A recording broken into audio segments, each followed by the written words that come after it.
जगन्नाथपुरी के एक भक्त की कथा है। एक भक्त था, उसके स्वप्न में जगन्नाथ जी आते थे। वो इतना रोता था मंदिर के बाहर खड़े होकर के।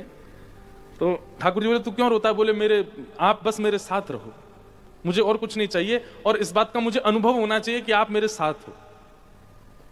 तो भगवान जगन्नाथ जी ने उसको कहा, मैं तेरे साथ हमेशा हूं, और इसका अनुभव तुझे जब करना हो समुद्र की बालू में चलना,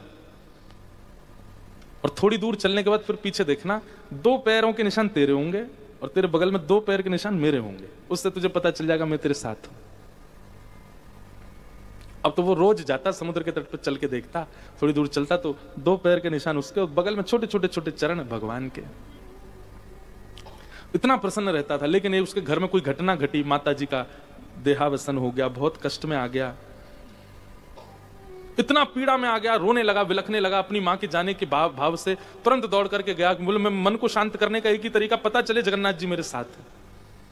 अत्यंत पीड़ा में था। जैसे ही समुद्र के तट पर चल रहा था, रो रहा था बहुत तेज तेज। पीछे मुड़ करके उसने देखा तो 2 ही पैरों के चिन्ह थे।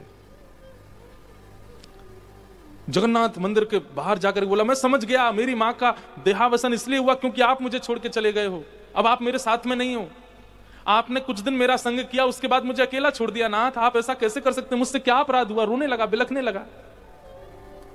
जगन्नाथ जी रात्रि में फिर स्वप्न में आए। क्यों रो रहा था?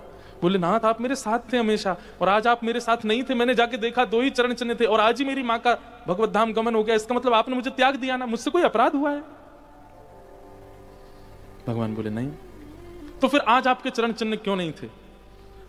भगवान बोले, कल तक मेरे चरण चिन्ह थे क्योंकि तू भी चल रहा था और मैं भी चल रहा था, परंतु आज तू पीड़ा में आ गया तो तुझे गोद में लेके मैं ही चल रहा था। वो मेरे चरण चिन्ह तेरे नहीं है, वो मैं ही हूं।